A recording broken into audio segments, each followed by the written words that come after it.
Night Health continues. I'm Mark Alyn. Join us at latenighthealth.com. In about 10 minutes from now, Dr. Michael Lynn will be talking to us about protecting our skin for the summer. And I want to ask him about the radiance that you see in youthful skin, both men and women. And can we get that radiant look back? So we'll talk to Dr. Lynn about that. And during the second part of our show, we're going to talk with Joy, regulatory manager of regulatory affairs for the Natural Products Association, and also Jay Farber. He's a psychiatrist. We'll talk about what's happening in his life as an author, too, of a book called Escape.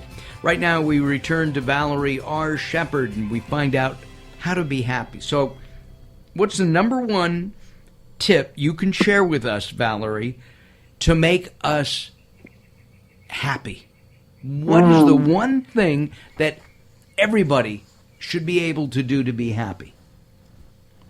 Well, I think the number one thing would be to release the idea, reframe, reprogram, retrain yourself, whatever you need to do to give up the idea that it's going to come from something outside of you.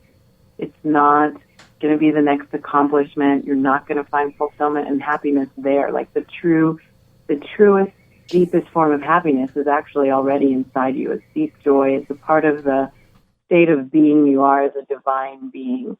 So that's the most important thing you can do, is get to the space where you go inside and look for it. And the more I've done that, even with crazy stuff on the outside, the more I really fall into this deep sense of I'm okay and all is well and it's great. I don't think you need to have a dark night of the soul or, like I did, a near-death experience or anything like that to claim that in your living life. I don't think people have to go through that.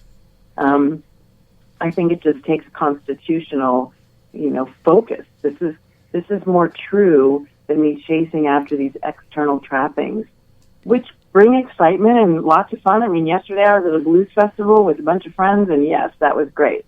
And listening to music and maybe having a beer because it was a nice day. But is that true happiness, or does true happiness have to come from yourself? I mean, yeah, I think true happiness is from inside. It bubbles up from the center of you that is the divine part of you that is free-spirited, still sees the world with wonder no matter what. And it requires that you engage your heart.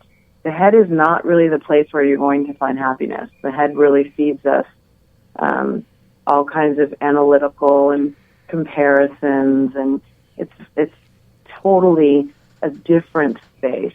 And I think the true happiness that you get is going to come from the free heart and the imagination. In the 5th grade, I got an award for smiling all the time. Mm-hmm. And my mother kind of said, yeah, idiots smile all the time. She wasn't very happy with the award. Somebody else got the most dramatic award, best math student award. I got the best smile award. And it bothered me for years and years. And recently I realized that the power of a smile, and we talked with Robert Clancy, who we both know, last week, about the power of a smile. I mean, Joy is smiling right now. Now she's laughing. And I just find that I can't do it any other way. Well, I think there's a lot of power in a smile, Mark, but there's a danger there, too. I teach this in a class called Living 101, Being Happy and Whole, at the University of California. And the problem with smiling is that too many people are walking around feeling horrible on the inside and painting a pretty picture on it with a smile mask on the outside. So to the extent I talk to my clients and my students, and they'll be telling me these really sad stories about situations, and they're smiling. And, they're taught to, put a happy face on. They're taught to never let them see you sweat.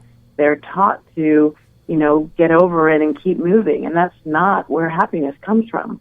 There's a point at which we have to allow what is happening no matter how bad it is, to be what we accept. So And did then- you do that? Did you all of a sudden say, "Oh my God, I've just had a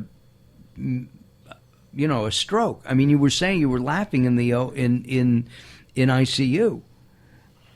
Well, I mean, I've been doing this work for a decade or more, so it was a lot easier for me the day the stroke happened or the day I woke up to be able to go, okay, well, I guess, I mean, I couldn't talk. Here I am, a speaker and a teacher, and I couldn't speak when I first woke up.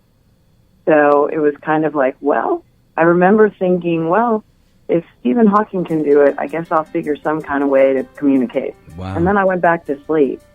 So, yeah, I do believe that I was in a space of embodying that which I have been teaching. It just took me to a deeper level of trusting that I can be happy. Will in you the come midst of back? it. Will you come back and visit with us again? I would love that. I would love that. Yes, absolutely. Thank you. You're welcome. Hold on a second. Our guest has been Valerie Sheppard. She's the author of Living Happy to Be Me. Go to happytobeme.net, happytobeme.net. By the time this airs, actually the book is coming out in early June. So go ahead and take a sneak peek, if you will, or visit us at latenighthealth.com. All right. We'll be back in just a couple moments with Dr. Michael Lynn and Joy Akins here on Late Night Health. Don't go away. More coming up. We're coming right back with more Late Night Health with Mark Alyn.